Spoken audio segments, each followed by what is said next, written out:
ബീച്ചിൽ പോകണമെന്നൊരു ആഗ്രഹം പറഞ്ഞു. ന്യൂ ഇയർ അല്ലേ, അതങ്ങ് സാധിച്ചു കൊടുത്തേക്കാമെന്ന് വിചാരിച്ചു. പപ്പ പുറകെ വന്നേക്കാമെന്ന് പറഞ്ഞു കേട്ടോ. ഞങ്ങളുടെ അടുത്ത് തന്നെയാണ് ബീച്ച്. ഞങ്ങൾ പെട്ടെന്ന് തന്നെ റെഡിയായി ബീച്ചിലോട്ട് വെച്ച് പിടിച്ചു, കൂടെ അങ്കിളും ഫാമിലിയും. ബീച്ച് കണ്ടാൽ പിന്നെ കടലിൽ ഇറങ്ങി കളിക്കണം. പക്ഷേ അമ്മയ്ക്ക് പേടിയായതുകൊണ്ട് തന്നെ അമ്മ ഞങ്ങളെ ഇങ്ങനെ കയറി വരാൻ വിളിച്ചുകൊണ്ടേയിരുന്നു. പിന്നെ അമ്മയുടെ BP കൂട്ടണ്ടല്ലോ എന്ന് വിചാരിച്ചിട്ട് ഞങ്ങൾ കളി മതിയാക്കി. നെക്സ്റ്റ് ടൈം എന്ന് പറയുന്നത് ഫുഡാണ് കേട്ടോ. ഞങ്ങൾ അവിടുത്തെ കഫേയിൽ ചെന്ന് കുറച്ച് ഫുഡ് ഓർഡർ ചെയ്തു. നമ്മൾ ഫ്രഞ്ച് ഫ്രൈസും മൊമോസൊക്കെയാണ് ഓർഡർ ചെയ്തത്. കുടിക്കാനായിട്ട് നമ്മൾ ബൂസ്റ്റ് ചായയാണ് വാങ്ങിച്ചത്. അമ്മയ്ക്കും ആൻറ്റിക്കും കട്ട്ലേറ്റ് മതിയെന്ന് പറഞ്ഞുകൊണ്ട് പിന്നെ അത് വാങ്ങിച്ചു. പിന്നെ കുട്ടീസിന് പിന്നെ കിൻഡർ ജോയ് ഐസ്ക്രീം അങ്ങനെയുള്ള കാര്യങ്ങൾ മതിയല്ലോ.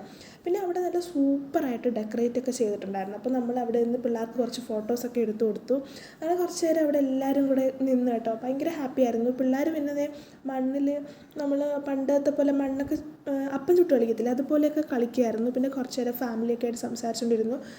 അപ്പോഴാണ് എൻ്റെ ഒരു ഫ്രണ്ടിനെ ഞാൻ അവിടെ മീറ്റ് ചെയ്തത്. പിന്നെ അവരുമായിട്ട് സംസാരിച്ചു. പിന്നെ പോകുന്ന നേരത്ത് നമ്മൾ കപ്പലണ്ടിയൊക്കെ വാങ്ങിച്ച് കഴിച്ചു. അങ്കിളിനെയും പിള്ളേരെയും ബൈ ബൈ പറഞ്ഞു വിട്ട ശേഷം ഞങ്ങളും തിരിച്ചു പോയി. ഒരു ഹാപ്പി ഡേ ആയിരുന്നു ഇന്ന് കേട്ടോ. ബൈ.